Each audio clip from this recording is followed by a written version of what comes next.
If you think you've seen it all, then that is exactly what I thought when I came across the Wandering Village.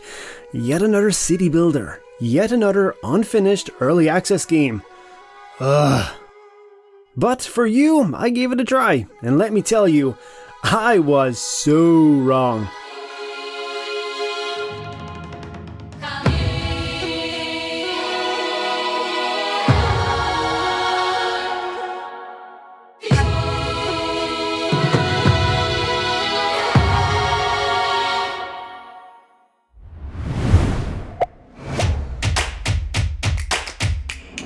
Hey there friends, it's Gamer Nation, and today we are diving into the Wandering Village, an incredibly charming and unique city builder with a creative twist that you've never seen before, to find out if it's hot or not. But first things first, I'm giving away a free, unsponsored copy of the game. If you think that's something for you, here's what you need to do. Drop a like on the video, make sure to subscribe, and go down to the comments and let me know one thing that you like or dislike about the game based on this review. And now, without further ado, let's get started.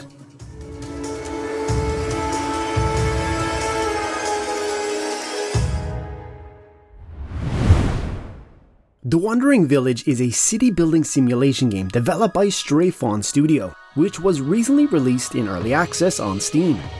If you're anything like me, the genre, city builder, brings several prominent titles to mind. We're talking SimCity, RimWorld, Prison Architect, or The Settlers.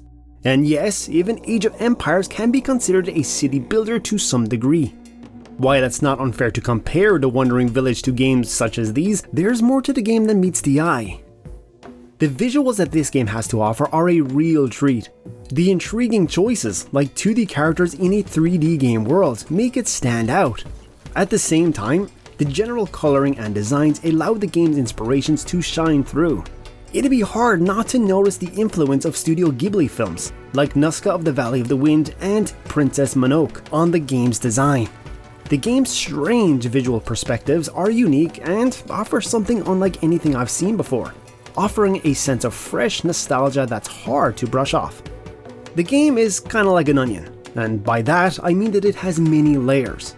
And by many, of course, I mean 3. Okay, so maybe it's more like a... what would it be more like? I got it. Let's say a very delicious 3-layered cake. Yeah, that'll work. But anyway, it feels like a lot of different creative elements were added to the game compared to the common city builders that we normally see. Typically, in a city builder game, you would start by choosing a location on the map and build your settlement there. It wouldn't move, and you'd have to move your villagers outside the village or expand its borders to discover new areas. However, Stray Fawn Studios has taken a very different and unique approach in the Wandering Village. The settlement you are tasked with building in this game is on the back of a giant, adorable creature the villagers call Anbu, thus the second layer of the game. Then, take the idea of World Turtles, a game about a giant turtle with a world on its back, shrink it down to the size of a village, and throw in a city builder. And that's basically Wandering Village in a nutshell. Unsurprisingly, the subtle addition completely changes how the game is played, and the perspective with which the game can be viewed.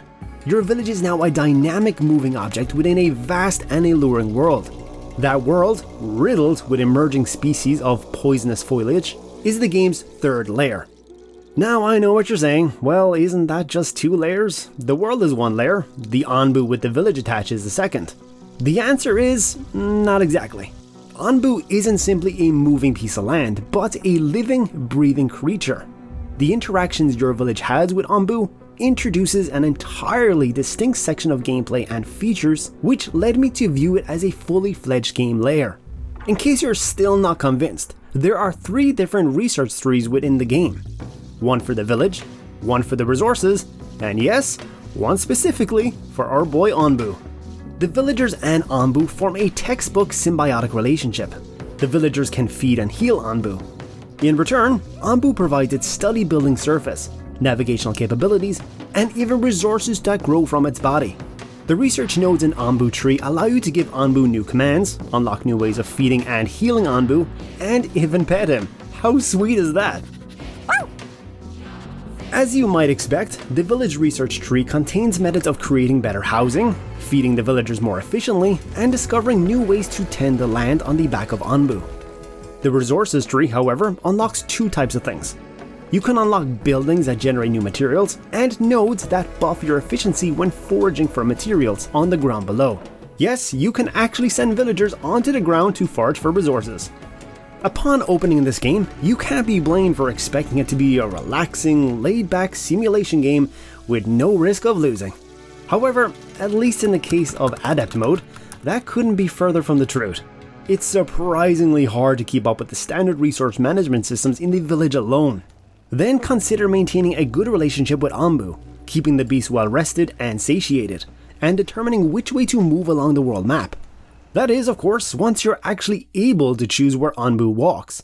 Dare I mention that moving through different biomes with Anbu changes which crops can grow, and adjusting to this is essential for adequately feeding your villagers. It can be quite tricky to say the least. Luckily, the developers realized this and created a novice mode that would be more suitable for those still learning to play the game. At the same time, much of the challenge will be diminished. Alternatively, you can try Veteran mode, which throws you into a harsh wasteland filled with poisonous plants right from the get-go. While the game has a delightful gameplay loop, an interesting twist that makes it more fun to play, and captivating lore and art, it's certainly not without its flaws.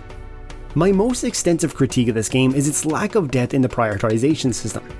When you want your villagers to do certain things, such as cut trees or mine Anbu spikes, you attach a little balloon to them that tells your villagers what to do next. Suppose you're coming from a more complex game such as RimWorld. In that case, you would get much less control in the game with work management systems, which may be a considerable drawback for more serious resource managers. It may be of little to no concern to a more casual game player. Overall, The Wandering Village is a refreshing take on a genre, and it is a game well worth trying out. Whether you enjoy more complex resource management games like RimWorld and Age of Empires, or if you're looking for a more casual experience that you were previously unable to find, this is the title worth picking up for sure. If that wasn't enough, the developers have more features planned, such as taming birds and trading with flying merchants. I don't know about you guys, but that sounds pretty cool to me. Check out the game on Steam to see the latest features and updates. What are your thoughts on this game? Let us know in the comment section below. And now, as always, thank you guys so much for watching, and if you did like the video, please consider leaving a like or even subscribe if you're feeling super generous. It would mean the world to me. Once again, thanks for watching, and we'll see you in the next one. Take care.